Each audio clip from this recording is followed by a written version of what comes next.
नमस्कार दोस्तों, स्वागत है आपका आज के मुख्य समाचारों में। जी हां दोस्तों, आपको यहां पर देखने को मिलेंगी सुबह से लेकर शाम तक की तमाम बड़ी खबरें मुख्य समाचार ब्रेकिंग न्यूज अपडेट्स के रूप में। तो चलिए दोस्तों, जान लेते हैं आज की पहली बड़ी खबर।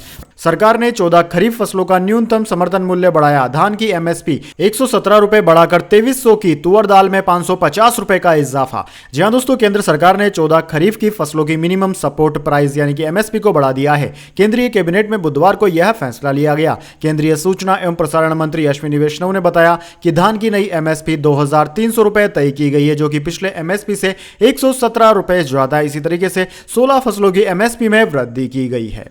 चलिए दोस्तों, जान लेते हैं अगली खबर।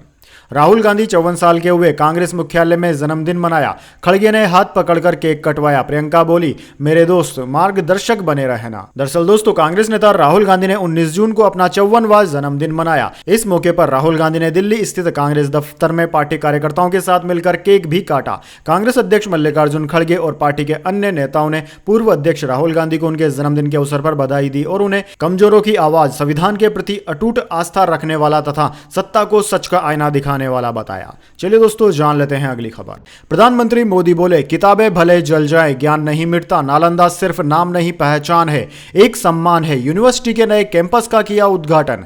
जी हां दोस्तों, प्रधानमंत्री मोदी ने बुधवार को 1749 करोड़ रुपए से बने नालंदा यूनिवर्सिटी के नए कैंपस का उद्घाटन किया। उन्होंने 21 मिनट तक कार्यक्रम को संबोधित भी किया। प्रधानमंत्री ने कहा कि मुझे तीसरे कार्यकाल के लिए शपथ ग्रहण करने के बाद पहले 10 दिनों में ही नालंदा आने का मौका मिला है। यह मेरे लिए सौभाग्य की बात है। मैं इसे भारत के विकास यात्रा के एक शुभ संकेत के रूप में देखता हूं। नालंदा केवल एक नाम नहीं, नालंदा एक पहचान है, एक सम्मान है। नालंदा एक मूल्य है, मंत्र है, गौरव है, गाथा है। नालंदा इस सत्य का उद्घोष है कि आग की लपटों में पुस्तकें भले ही जल जाए, लेकिन आग की लपटें ज्ञान को नहीं मिटा सकती। चलिए दोस्तों, जान लेते हैं इसके बाद अगली खबर। चाय, शराब, कोल्ड ड्रिंक पीने से बचें। हीट वेव से बचने के लिए डीडीएमए की एडवाइजरी। बार बार ठंडे पानी से नहाएं।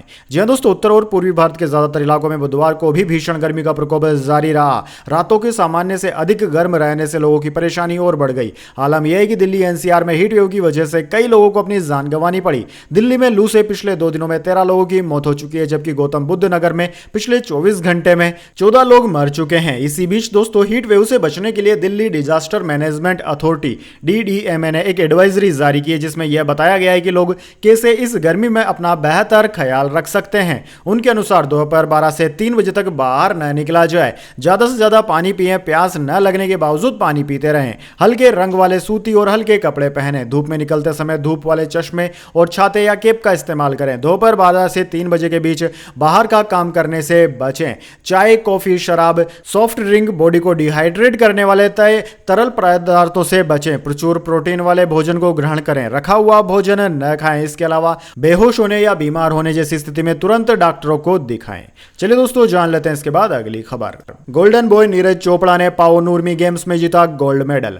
जी हां दोस्तों, नीरज चोपड़ा ने फिनलैंड के तुर्कू में विश्व एथलेटिक्स कॉन्टिनेंटल गोल्ड टूर 2024 के मेंस जेवलिन थ्रो इवेंट में गोल्ड मेडल जीता है। दोस्तों, आपकी जानकारी के लिए बता दें, पिछले टूर्नामेंट में नीरज चोपड़ा हट गए थे क्योंकि उनकी मांसपेशियों में खिंचाव आ गया था। अब अगले साल होने वाले ओलंपिक के लिए वह तैयारी कर रहे हैं।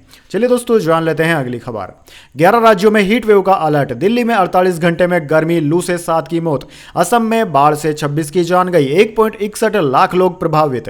जी हां दोस्तों, देश में मानसून की एंट्री के बीच 11 राज्यों में हीट वेव का दौर जारी है। मौसम विभाग ने उत्तर प्रदेश, उत्तराखंड, हिमाचल, हरियाणा, चंडीगढ़, दिल्ली, पंजाब, मध्य प्रदेश के कुछ इलाकों, ओडिशा, झारखंड, बिहार और जम्मू डिवीजन के लिए अलर्ट जारी किया है। दिल्ली में अभी अधिकतम तापमान 42 डिग्री सेल्सियस के आसपास है। पिछले 48 घंटों में हीट स्ट्रोक से 7 लोगों की मौत हो चुकी है, जिनमें से 5 मरीज राम मनोहर लोहिया अस्पताल में इलाज करा रहे थे। वहीं 2 मरीज सफदरजंग अस्पताल में भर्ती। वैसे दोस्तों, बात करें मानसून की, तो देश के आधे से अधिक राज्यों में मानसून पहुंच चुका है। नॉर्थ ईस्ट के राज्यों में भारी तो अन्य राज्यों में प्री मानसून बारिश हो रही है। मौसम विज्ञान विभाग, इंडियन मेट्रोलॉजी डिपार्टमेंट ने महाराष्ट्र, छत्तीसगढ़, ओडिशा, आंध्र प्रदेश, पश्चिम बंगाल, बिहार और झारखंड में अगले 3 से 4 दिनों में मानसून के पहुंचने का अनुमान जताया है। चलिए जान लेते हैं अगली खबर। सोनाक्षी जहीर के इंटरफेथ मैरिज पर स्वरा भास्कर बोली, बच्चे होने दीजिए, नाम पर भी विवाद होगा, मुस्लिम से शादी कर मैंने भी आलोचना झेली है। जी हां दोस्तों, स्वरा भास्कर ने कहा है कि सोनाक्षी सिन्हा ने अपने लिए जहीर इकबाल को चुना है, यह उनकी पर्सनल चॉइस है, इससे किसी को कोई आपत्ति नहीं होनी चाहिए। दोनों एडल्ट हैं, वे अपने फैसले खुद ले सकते हैं। स्वरा ने यह बातें सोनाक्षी के गैर धर्म में शादी को लेकर उठ रहे सवालों पर कही। स्वरा ने कहा कि अभी बच्चे होने दीजिए, फिर उनके नाम को लेकर भी विवाद होगा। सैफ और करीना के केस में हम यह विवाद देख चुके हैं। चलिए दोस्तों जान लेते हैं अगली खबर। झारखंड में जातीय सर्वेक्षण का रास्ता साफ, चंपई सोरेन सरकार की कैबिनेट से लगी मोहर, जान लीजिए डिटेल्स भी। जी हां दोस्तों, झारखंड में जातीय सर्वेक्षण का रास्ता साफ हो गया है। राज्य की चंपई सोरेन सरकार की कैबिनेट से मोहर लगाई है। राज्य में कार्मिक विभाग जातीय सर्वेक्षण करेगा। हालांकि जातीय सर्वेक्षण कब शुरू होगा यह तय होना अभी बाकी है। झारखंड राज्य सरकार ने फैसला किया है कि जाति सर्वेक्षण का काम को संवेदनशील मानते हुए इसे सजगता से पूरी तरीके से करना होगा। इसकी जिम्मेदारी को कार्मिक और प्रशासन सुधार विभाग को सौंप दिया गया है। चलिए दोस्तों जान लेते हैं अगली खबर। वाराणसी का हवाई अड्डा होगा ग्रीन एयरपोर्ट, मिलेगी बड़ी सुविधाएं। जी हां दोस्तों, प्रधानमंत्री नरेंद्र मोदी की अध्यक्षता में हुई कैबिनेट की बैठक में आज कई अहम फैसले लिए गए। सबसे बड़ा फैसला किसानों के हक में लिया। मोदी सरकार ने धान सहित 14 खरीफ फसलों के न्यूनतम समर्थन मूल्य में इजाफा कर दिया। इसके बाद में दोस्तों बनारस का हवाई अड्डा एक मॉडर्न एयरपोर्ट है और इसकी क्षमता 39 लाख यात्रियों की सालाना है। इस पर बड़ा फैसला लिया गया। अब दोस्तों इस टर्मिनल की एक नई बिल्डिंग होगी। रनवे और हाईवे को जोड़ने के लिए अंडरपास बनाया जाएगा। वाराणसी एयरपोर्ट को विकसित करने के लिए 2870 करोड़ का प्रोजेक्ट तैयार किया गया है। भारत की संस्कृति को दर्शाते हुए इसका विकास होगा और इसे ग्रीन एयरपोर्ट बनाया जाएगा। चलिए दोस्तों जान लेते हैं इसके बाद अगली खबर। गर्मी से एक हफ्ते में 577 हज यात्रियों की मौत, इनमें सबसे ज्यादा 323 मिस्र के। सऊदी के मक्का में तापमान 52 डिग्री पहुंचा।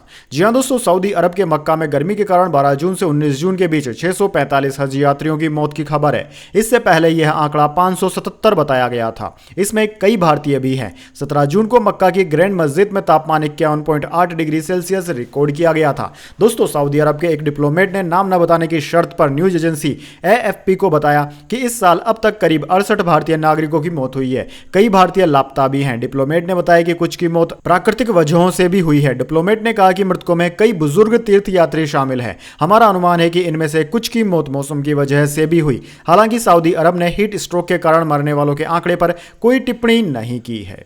चलिए जान लेते हैं अगली खबर।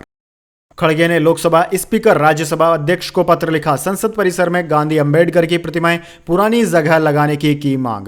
जी हां दोस्तों, कांग्रेस प्रेसिडेंट मल्लिकार्जुन खड़गे ने संसद परिसर में महात्मा गांधी और BR अंबेडकर की मूर्तियों को पुरानी जगह लगाने की मांग करते हुए लोकसभा स्पीकर और राज्यसभा अध्यक्ष को पत्र लिखा है। अपने पत्र में उन्होंने कहा है कि राष्ट्र के नेताओं की प्रतिमाएं मनमाने तरीके से संसद के एक कोने में रखवा दी गई है। इससे लोकतंत्र की भावना का उल्लंघन हुआ है।